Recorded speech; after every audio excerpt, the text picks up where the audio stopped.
আপনি মারবেন কিন্তু এটা বিষয় আমার না। বিএমইটিকে যেন বৃদ্ধাঙ্গুলি দেখিয়ে চলছে ম্যানপাওয়ারের জালিয়াতি চক্র। এত শত মনিটরিং এর পরেও থামছে না বিএমইটির ম্যানপাওয়ার কার্ড জালিয়াতি চক্রের দৌরত্ব। এই চক্র নিয়ে বিপাকে পড়েছে খোদ বিএমইটির কর্মকর্তা কর্মচারীরা। একজনের ভিসার ওকালা নিয়ে আরেকজনের এজেন্সির নামে ম্যানপাওয়ার করেছে একটি চক্র, যা জানে না খোদ ম্যানপাওয়ার করা সেই এজেন্সির মালিক। তাহলে প্রশ্ন আসে, কিভাবে হচ্ছে এসব? গ্লোবাল সার্চের হাতে এসেছে এমন কিছু চাঞ্চল্যকর নথি বিশ্লেষণে দেখা যায় মোহাম্মদ মাসুদ হাওলাদার, জাকির হোসাইন, নাইম খান, আবু সালে নামক ব্যক্তিরা সৌদি আরব গিয়েছিলেন আলমজিল ইন্টারন্যাশনাল নামক এজেন্সি থেকে। কিন্তু আলমজিল এজেন্সির কর্ণধর জানেনই না যে তার এজেন্সি থেকে এই যাত্রীরা বিদেশে গিয়েছে। তিনি তো সবকিছু অস্বীকার করে বসলেন। এটা তো আমার আড়ালে আপনার ম্যান পাওয়ার হয়েছে, কিন্তু এটা বিষয় আমার না, বিষয় ABAR ইন্টারন্যাশনালের। তাহলে হলো কিভাবে? ওইটা তো আমি জানি না। এখন আপনারা নিয়ে আসছেন, ওই জন্য তদন্ত করি পাইছি। এখন আমরা দেখতেছি, আপনারাও আমাদেরকে সহযোগিতা করবেন। প্রমাণ হিসেবে তিনি উপস্থাপন করলেন আরও কিছু নথি। ম্যানপাওয়ার কার্ডের নথি বলছে এই তিনজনের সৌদি নিয়োগকর্তা Afroz trading and contracting company, কিন্তু এই ভিসাগুলো ওকালা হয়েছে এডিবি ইন্টারন্যাশনাল, যার RL 1751 এর নামে।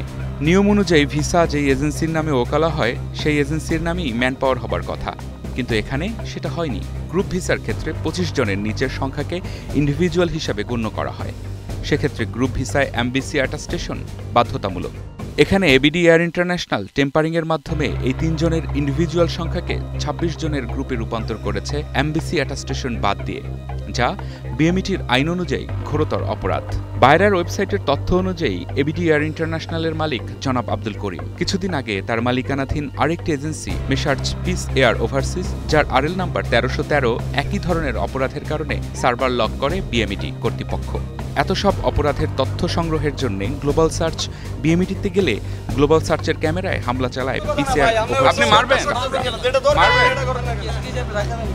আমাদের যে সংগঠন আছে সবাই আমরা কথা বলি। আপনাদের কিসের সংগঠন? আপনি ঘুরাঘুরি করতেছেন, আবার ক্যামেরা সাধারণ কথা বলতেছেন। আপনি কোন এজেন্সির বৈধ প্রতিনিধি? ভাই আমরা ক্যামেরা ঘুরাঘুরি করতেছেন, আবার ক্যামেরা সাধারণ কথা বলতেছেন না, ক্যামেরা হাত দিচ্ছেন কেন? আপনি উল্টা কথা বলুন। আপনি পিসিআর এ সাইডে চলেন, 1000 মানুষের সামনে কম ডাইরেক্ট আসেন। আপনি পাইছেন কোথা থেকে এটা বলেন?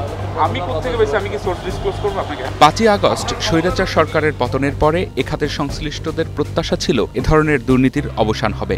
মোটা দাগে রক্ষা পাবে প্রবাসীদের স্বার্থ। কিন্তু এভাবে চলতে থাকলে মুখ থুবড়ে পড়তে পারে দেশের রেমিটেন্স অর্জনের এই বিশাল খাত।